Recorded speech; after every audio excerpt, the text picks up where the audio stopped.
ధ్యానిస్తాం.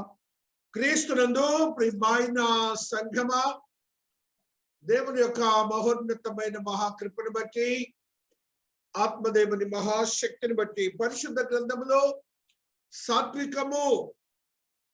సాత్వికత్వము, meekness అనే మాటను గత వారం మనము ఒక నిర్వచనాత్మకంగా మనము ధ్యానించి ఉన్నాం. అనేకములైన సమస్యలు, వేదనలు, దుఃఖములు, అసూయలు ఏది వచ్చినా కూడాను మన మనసులో శారీరకంగా కానీ మానసికంగా కానీ ఆ ప్రలోభం పడకూడదని, అట్టి స్థితినే సాత్వికమని, ఆ రీతిగా పాత నిబంధనలో మోసెస్ అనే భక్తుడు ఒక భూమి మీదనే సాత్వికుడని తండ్రి అయిన దేవుని చేత సాక్ష్యం పొందిన వాడుగా ఉంటున్నాడు. అదే రీతిగా క్రొత్త నిబంధనలో సువార్తలలో పౌలు భక్తుడు దేవుడు ఏ దేవుడైతే భూలోకానికి వచ్చి నా యొద్ద నేర్చుకొనుడి, నా కాడిని మీ మెడపై ఎత్తుకొనుడి అని చెప్పినటువంటి ఆ యొక్క వాగ్దానాన్ని ఆయన తీసుకొని ఆయన దేవుని యొద్ద నేర్చుకొని అతను అంతకు పూర్వము మనుషులను పెట్టేవాడు. తన మతమును గురించి ఎంతో కష్టపడి మనుషులను చంపడానికి ప్రయత్నం చేసిన వాడు. అనేక మంది స్త్రీలను జుట్టు ఈడ్చుకొని పోయి అవమానపరిచిన వాడు. అలాంటి వాడు సాత్వికుడిగా మారిపోయాడు. ఆ యేసుక్రీస్తు వారి యొక్క ఆజ్ఞానుసారమైనటువంటి కాడిని మోసాడు. ఆయన అంటున్నాడు, దేవుడు నా కాడిని మోయుడి అని అంటున్నాడు.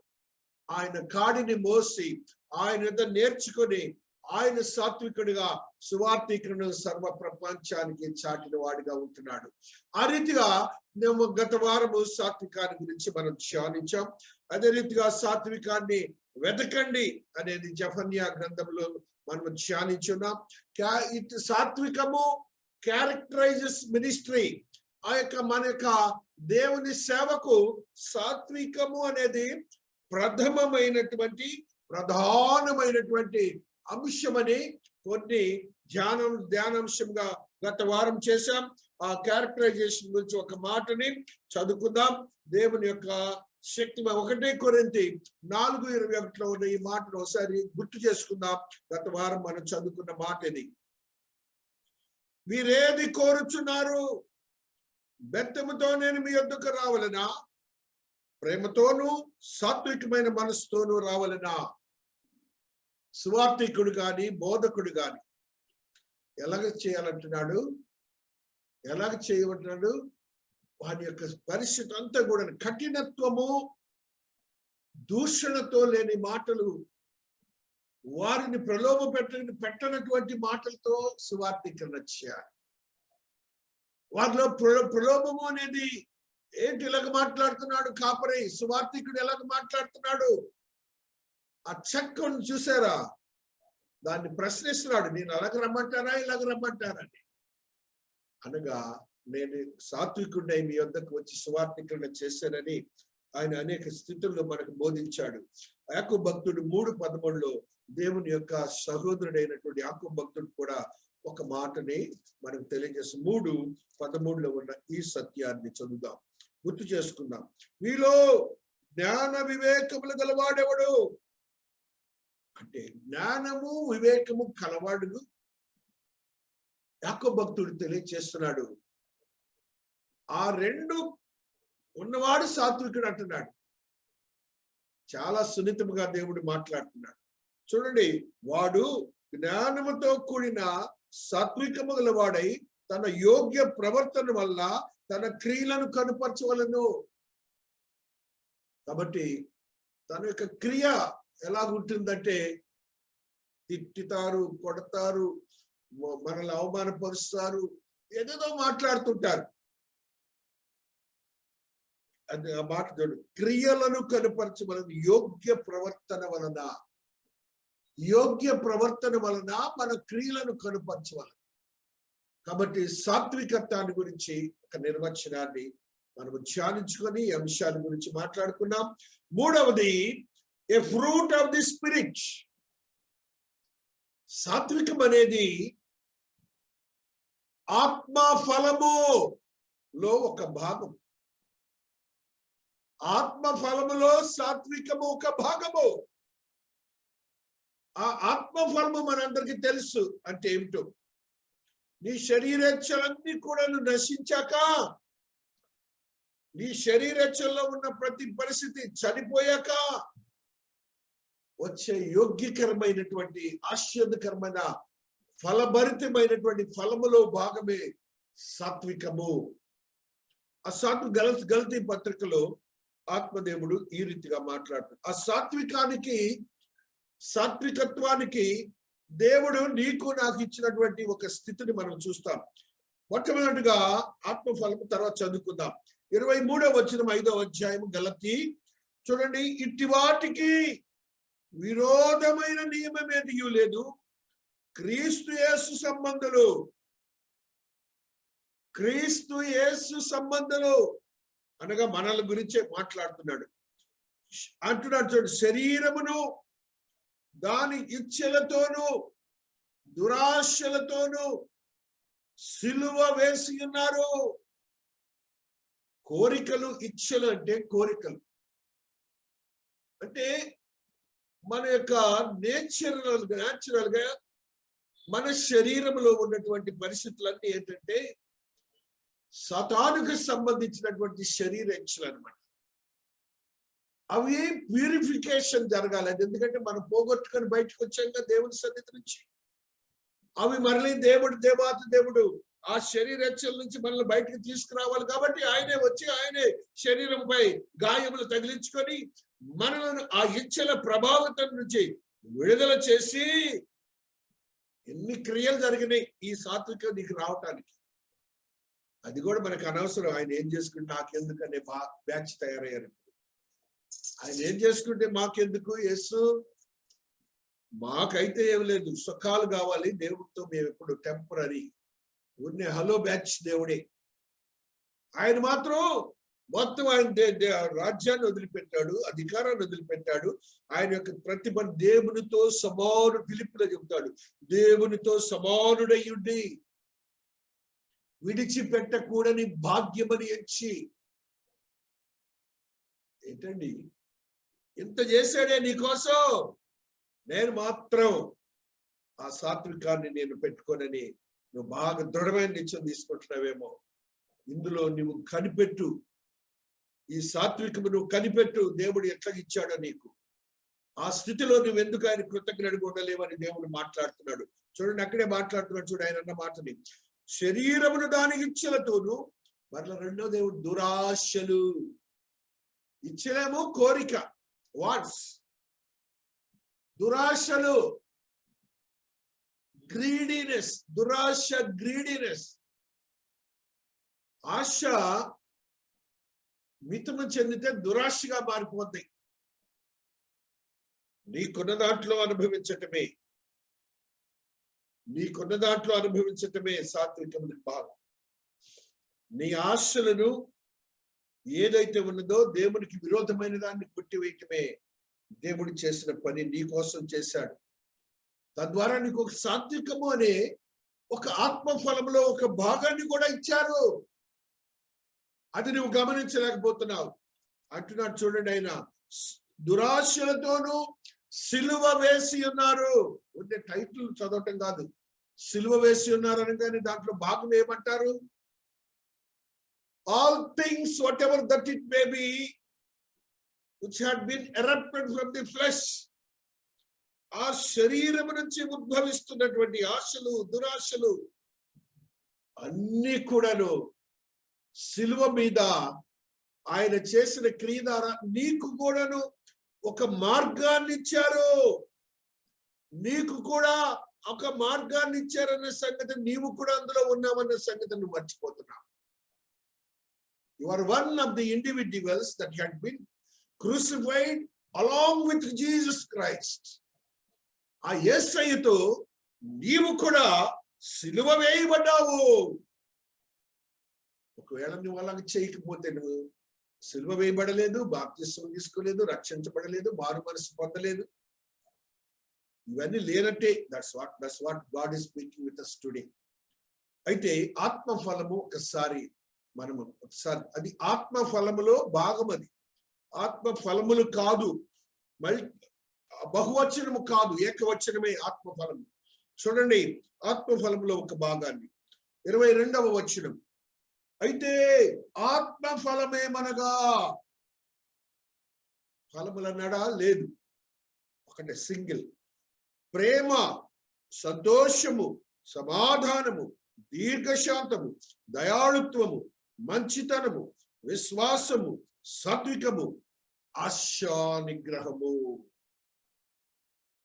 ఇవన్నీ కూడాను ఆత్మఫలం. ఇది మనకు కావాల్సింది. A believer should have to enriched with such sort of fruits, spirit of the spirit, because you are being crucified along with Jesus Christ. Your fleshly activities, all the things were cleansed with the blood of Jesus on the cross of the Calvary. కాబట్టి కల్వరిలో నీవు కూడా ఆ దినమున సిలువ వేయబడ్డావు. నీ ఇచ్చలు సిలువ వేయబడినాయి, నీ దురాశలు సిలువ వేయబడినాయి. అవన్నీ కూడాను నీవు మరచి ఉంటే, if you do have possessed with the spirit of fruit, ఈ లోకంలో భయమే లేదు, ఈ లోకంలో నీకు ఏ మాత్రం ఇబ్బంది లేదు. అన్యాయము జరగనివ్వడు నీ దేవుడు, నీకు అన్యాయము జరగనివ్వడు.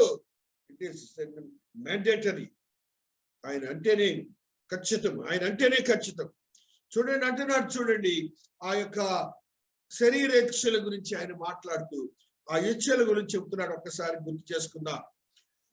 శరీర కార్యములో పొందముని స్పష్టమైనవి.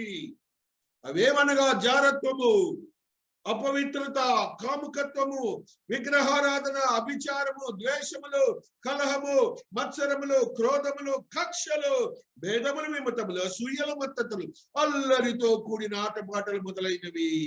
వీటిని గురించి నేను మునుపు చెప్పిన ప్రకారం ఇటు వాటిని చేయువారు దేవుని రాజ్యము స్వతంత్రించుకొనని మీతో స్పష్టముగా చెప్పుచున్నాను. స్పష్టముగా చెప్తున్నాడంట దేవుడు, పరిశుద్ధాత్మ దేవుడు పౌలు భక్తునికి తెలియజేసి ఆయన మనకి చెబుతున్నాడు. గలతీయులకు చెబుతూ మనకి చెబుతున్నాడు. దేనికి చేరుకోరంటే ఈ క్రైస్తవుడు, ఇవన్నీ ఉన్న క్రైస్తవుడు దేనికి చేరడట? దేవుని రాజ్యములకు వెళ్ళడట. ఇక వెళ్ళినప్పుడు మన క్రైస్తవం ఎందుకు?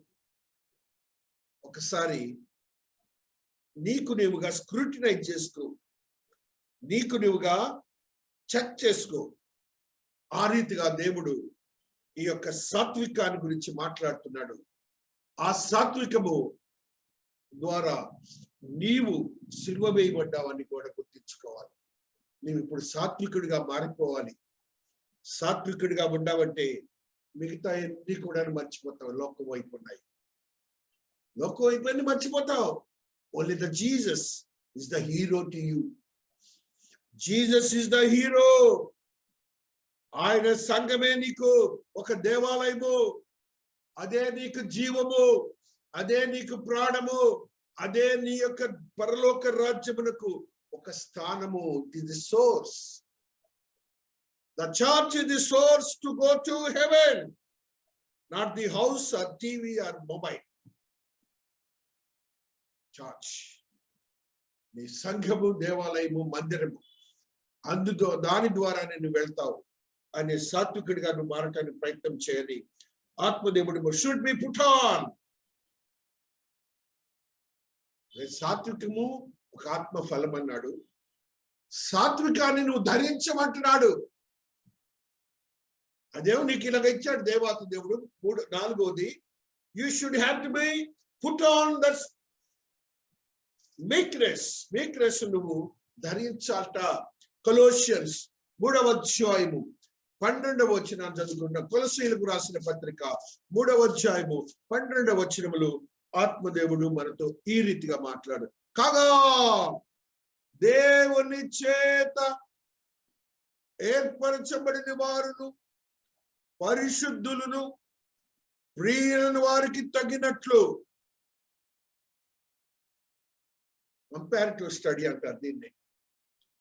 ఒక కంపేర్ చేస్తున్నాడు పరిశుద్ధాత్మ దేవుడు. సాత్వికము ఉన్నవా చెప్తూ, సాత్వికం ఉన్న వాళ్ళు ఎవరట? దేవుని చేత ఏర్పరచబడిన వారు, పరిశుద్ధులుగా చెప్పబడుతున్న వారు, ప్రియులైన వారికి తగినట్లు మీరు జాలిగల మనస్సును, దయాళుత్వమును, వినయమును, సాత్వికమును, దీర్ఘశాంతమును ధరించుకొనిడి. ఎవరి దగ్గర ఉన్నాయంటే ఇవన్నీ కూడా సాత్వికం, ఇవన్నీ దేవుని యొక్క దైవజనులు ఎందు ఉన్నాయని చెప్తున్నాడు. దేవుడు ఏర్పాటు చేసుకున్న వాళ్ళ దగ్గర ఉన్నాయి అంటున్నాడు. దేవుడు ఏర్పాటు చేసుకున్న వాళ్ళు కూడా ఉన్నారు. దేవుడు ఏర్పాటు చేసుకున్న వాళ్ళు కూడా ఉన్నారు. మనం ఎప్పుడు చెప్పుకుంటాం, జాన్ ద గాస్పల్, యోహాను సువార్త 10వ అధ్యాయము 1వ వచనంలో దేవుడు ఏర్పాటు చేసుకున్న వాళ్ళ గురించి ఆయన మాట్లాడిన మాటను ఒకసారి గుర్తు చేసుకుందాం. 10th చాప్టర్లో యేసయ్య మాట్లాడిన మాటని మేము ముందుంచడానికి నేను ప్రయత్నం చేస్తున్నాను. గొర్రెల దొడ్డిలో ద్వారమున ప్రవేశింపక వేరొక మార్గమున ఎక్కువాడు దొంగయు దోచుకొని వాడునై ఉన్నాడు. యేసుక్రీస్తు ప్రభులు వారు చెప్పిన మాట ఇది. దేవుడు ఏర్పాటు చేసుకోనటువంటి వారు, వారికి వారుగా ఏర్పాటు చేసుకున్న వారు వేరంట. వీళ్ళు ఏమంటున్నాడంటే దేవుడు, యేసయ్య అంటున్న మాట ఇది, they are thieves as well as dacoits. దొంగలు, దోచుకొని వారు. దొంగ ఎవడు? మన సెన్సస్ లో లేనప్పుడు మన వస్తువులు దొంగిలించిపోయేవాడిని దొంగ అంటారు. దొంగ లక్షణం ఏంటంటే, మనము కాన్షియస్ లో లేనప్పుడు, అంటే నిద్రపోతున్నప్పుడు, మన మనస్సు అటు ఉన్నప్పుడు, ఆ సమయాల్లో దొంగతనం చేస్తారు. అంటే మన వస్తువు పోయే సంగతి మనకు తెలియదు అనమాట. వాడు కాపరి కూడా అలాగనే ఉన్నాడంట. దేవుడు చెప్తున్నాడు, కాపరి మన దగ్గర దొంగిలించే సంగతి మనకు తెలియదంట. నెక్స్ట్ ఏమంటాడు చూడండి, దోచుకొని వాడు. ఆ కాపర్లు కూడా ఉన్నారు. ఎలాగా? మాట్లాడితే వాడి సొమ్ము ఎంత ఎత్తుకుంటే వాడిని అంతా కాజేసేదాకా ఊరుకోడు ఆ కాపరి. ఏదో ఒక వంక చెప్పి ధనాన్ని సేకరించడానికి ప్రయత్నం చేస్తాడు. అప్పుడు మన సెన్సెస్ ఉంటాయి, జ్ఞానం ఉంటుంది, అన్నీ ఉంటాయి. కానీ ఆ దాన్ని ఏమిటారంటే డెకాయిటిజం అంట. సిఆర్పిసి, ఐపీసీలో Indian penal code, criminal procedure code, వీటిలో స్పష్టంగా దేవుడు ఒక దేవుని యొక్క ఆత్మీయతో కూడినటువంటి బ్రిటిషర్స్ రాసిన ఆ చట్టాలే ఇండియాలో ఇప్పుడు నడుస్తుంది. సిఆర్పిసి, ఐపీసీ వాళ్ళు క్రైస్తవులుగా ఈ యొక్క చట్టాన్ని తయారు చేశారు. ఆ చట్టమే ఇప్పుడు ఇండియాలో నడుస్తుంది. కోర్టులన్నీ ఆ చట్టాలే, సిఆర్పిసి, ఐపీసీ, ఎవిడెన్స్ యాక్ట్. అందులో భాగమే. అదేమో లోకరీతిగా ఉన్న చట్టం, ఇదేమో ఆత్మీయ చట్టం. దేవుడు చెప్తున్నాడు కాపరికి కూడా అలాగనే ఉన్నట్ట. ఈ కాపరికి దేవుడు పరలోక రాజ్యం ఇస్తాడా? లోకంలో ఈ గవర్నమెంట్ ఇవ్వట్లేదు, పనిష్మెంట్ ఇస్తుంది. ఆయనకు కూడా ఉండదు. అందుకని ఆయన చెప్తున్నాడు, వారంట దోచుకొని వారై ఉన్నారట. దేవుని యొక్క ఆత్మీయతలో బలపరచబడినటువంటి వారు, ఆ యొక్క దేవుని యొక్క సాత్వికాన్ని పొందినటువంటి వారు, వారిని గురించి దేవుడు ఇద్దరు మనతో మాట్లాడు. కొలస్సీలకు రాసిన పత్రికలో ఉన్న సత్యము ద్వారా మనం షుడ్ బి పుట్ ఆన్. ఆయన దేవుడు ఏర్పాటు చేసుకున్న వారి గురించి మాట్లాడుతున్న మాటలు, దేవుని చేత ఏర్పరచబడిన వారును పరిశుద్ధులను ప్రియులైన వారికి తగినట్లుగా మీరు జాలిగల మనస్సును, దయాళత్వమును, వినయమును, సాత్వికమును, దీర్ఘశాంతమును ధరించుకొనడి. అంటే దాని యొక్క క్రియ ఎలా ఉంటుంది? ధరించుకునే క్రియ మనకు తెలిసినంత వరకు ఎక్స్టర్నల్ గా మన డ్రెస్ కోడ్ ఉంటుంది. మన డ్రెస్ కోడ్ ఏదైతే ఉందో దాన్ని ధరించుకోవడం అని అంటాం. మరి ఈ సాత్వికాన్ని ఎలాగ ధరించుకోవాలి? నీ యొక్క క్రియల ద్వారా, నీ యొక్క నడవడిక ద్వారా, నడత ద్వారా అనేక మందికి చూపించాలి సాత్వికాన్ని. దాన్నే ధరించుకోండి. షర్టు, ప్యాంటు, గౌన్లు, పంజాబీ డ్రెస్సులు, శారీలు అవి ధరించుకోవటమే. కానీ నడవడిక, నడత కూడా సాత్వికంతో కూడింది. క్రైస్తవుడికి ఉండాలి. Part of the job. అది లేని క్రైస్తవుడు పరలోకంలో లేదంటున్నాడు. మరి మన 5వది meekness should be followed. English మాట మీరు షుడ్ అని చదువుతున్నా, నేను షుడ్ అని చదువుతున్నా. షుడ్ అంటే it is mandatory, compulsory. The English word speaks should. You have to do, you have to bear, you have to put on. Ade satvika. Should, meekness should be followed. దానిని అనుసరించాలి. 1 Timothy 6:11 ఆత్మదేవుడు మాట్లాడుతున్న మాటని మనం చదువుకుంటూ 1 Timothy 6th chapter 11th verse. దైవజనుడా, నీవైతే వీటిని విసర్జించి నీతిని, భక్తిని, విశ్వాసమును, ప్రేమను, ఓర్పును, సాత్వికమును సంపాదించుకొనుటకు ప్రయాసపడుము. ప్రయాస ఏంటి వద్దన్నాడు? నీవైతే వీటిని విసర్జించి అంటే వదులుకొని. ఏమేంటంటే వదులుకోమని చూడండి, ఆయన అంటున్నాడు చూడండి 9వ వచనము. ధనవంతులగుటగా అపేక్షించువారు శోధనలోను, ఉరిలోను, అవివేక యుక్తములు, హానికరములైన అనేక దురాశలలోను పడుదురు. అటువి మనుషులను నష్టములోను, నాశనములోను ముంచివేయను. ఎందుకనగా ధనాపేక్ష సమస్తమైన కీడులకు మూలము. కొందరు దానిని ఆశించి విశ్వాసము నుండి తొలగిపోయి నానా బాధలతో, ఈ మాట వినండి, తమ్మును తామే పొడుచుకొనిరి. సూసైడల్ అంటే నరకానికి వెళ్ళారనేగా సూసైడ్ చేసుకుంటే. సాతాను యొక్క బంధకులకి వెళ్ళాడనేగా. కాబట్టి క్రీస్తునందు ప్రియమైనటువంటి వారులారా, ఈ సాత్వికానికి దురాశ అన్నాడు చూసారా, ఈ యొక్క ధనాపేక్ష. ధనము ఎలాగ ఇవ్వాలంటే అలాగనే ఇస్తాడు దేవుడు, లేకపోతే లేదంటే లేదు. ఆయన మీద ఆధారపడ్డ వాళ్ళం మనం. కాబట్టి దురాశతో కూడిన ధనాపేక్షకు సంబంధించిన ఆలోచన సరళిని యు జస్ట్ క్విట్ ఇట్. వదులుకో, లేకపోతే సూసైడ్ చేసుకుంటావట. అంటే మరణానికి వెళ్ళే పరిస్థితులు వస్తాయి. అనేక మంది ఈ దినాలు జరుగుతున్నాయి, అనేక మందికి జరుగుతున్నాయి. అనేక మంది మరణిస్తున్నారు. ధైర్యవంతులే, జ్ఞానవంతులే, ధనవంతులే, లోకములో గొప్పవారే. ఉద్యోగం పోతుందేమోనని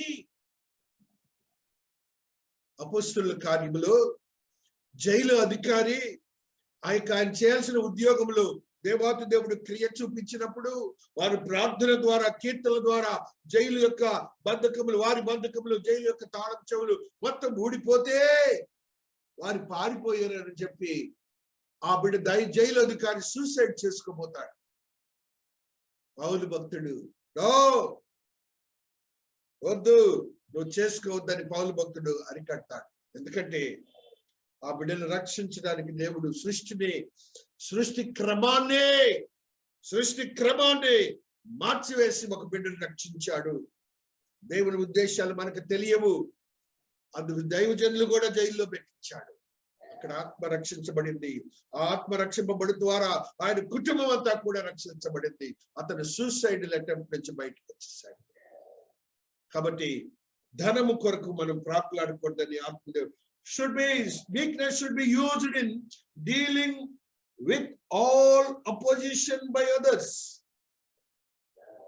నీకున్నటువంటి విరోధమైనటువంటి క్రియలన్నిటికీ కూడాను ఆ సాత్వికం ఉంటే నువ్వు గెలుస్తావని చెప్తున్నాడు. చెబితే 2వ అధ్యాయము 2 Timothy 2 Timothy 2nd chapter 25th verse. హల్లెలూయా. సత్యమయ విషయమైన అనుభవ జ్ఞానము వారికి కలుగుటకై దేవుడు ఒకవేళ ఎదురాడు వారి మనసుకు మారు మనసు దయచేది. అందువలన సాతాను తన ఇష్టం చెప్పున చెరబడిన వీరి యురిలోనే తప్పించుకొని మేలుకొలుతురేమని ప్రభు యొక్క దాసుడటి వారిని సాత్వికముతో శిక్షించుతూ జగడమాడక అందరి ఇడల సాధువు గాను బోధింపు సమర్థుడు గాను కీడును సహించువాడు గాను ఉండవలేదు. చాలా సున్నితంగా మాట్లాడుతున్నాడు పౌలు భక్తుడు శిష్యుడైనటువంటి ప్రియ శిష్యుడైన తిమోతితో మాట్లాడుతూ ఆయన మనకి విరోధి అయినటువంటి వాడు కఠినంగానే ఉంటాడు, ఇబ్బందికరంగానే ఉంటాడు, సమస్యలతోనే ఉంటాడు, మనల్ని విరోధిగానే శత్రువుగానే చూస్తాడు. అయితే మనము విశ్వాసులుగా ఉన్న వారము మన కుటుంబాల్లో సమస్యలు, లేకపోతే చుట్టుపక్కల వాళ్ళతో సమస్యలు, లేకపోతే లోకంలో ఉన్న వ్యక్తులతో సమస్యలను ఎదుర్కొనటానికి ఎలాగుండమంటున్నాడంటే ప్రభువు యొక్క దాసుడు అట్టి వారిని సాత్వికముతో శిక్షించుతూ జగడమాడక అందరి ఎడల సాధువుగాను బోధింప సమర్థుడుగాను కీడును సహించువాడుగాను ఉండవలను. కీడును కూడా సహించాలి దైవజనుడు, ఈవెన్ విశ్వాసి. కాబట్టి క్రీస్తునందు ప్రియమైనటువంటి వారులారా, దేవుని యొక్క మహోన్నతమైన మహాకృపను బట్టి ఈ యొక్క శత్రువుని జయించడానికి కూడా ఈ యొక్క సాత్వికత్వం ఉపయోగపడుతుంది. నీ బోధ, నీ మాటలు, నీ ప్రవర్తన ఇవన్నీ కూడా ఒకవేళ నీకు ఇబ్బందికరమైన పరిస్థితులు కీడు రావచ్చేమో, let it be, don't worry అంటున్నాడు. దేవుడు నిన్ను ఆశీర్వదిస్తాడు. అటు సాత్వికాన్ని పొందుదాం. దేవుని యొక్క ఆత్మీయతలో కూడిన జీవితాన్ని మనం కలిగి ఉందాం. తర్వాత కొన్ని అంశాలునే నెక్స్ట్ వీక్ చదువుకుందాం. ఈ దినమునకై ఈ యొక్క 3 అంశాల గురించి 4 అంశాల గురించి మనం ధ్యానించాం. తర్వాత 3 అంశాలు మనం ధ్యానిస్తాం. These are all the 8 facts about meekness లో ఉన్న సత్యాలు ఇవి. తద్రీతిగా మన జీవితాలను బలపరుచుకుందాం. దేవుడి పరిశుద్ధ వాక్యమును దీవించి ఆశీర్వదించును గాక. ఆమేన్, ఆమేన్, ఆమేన్, ఆమేన్.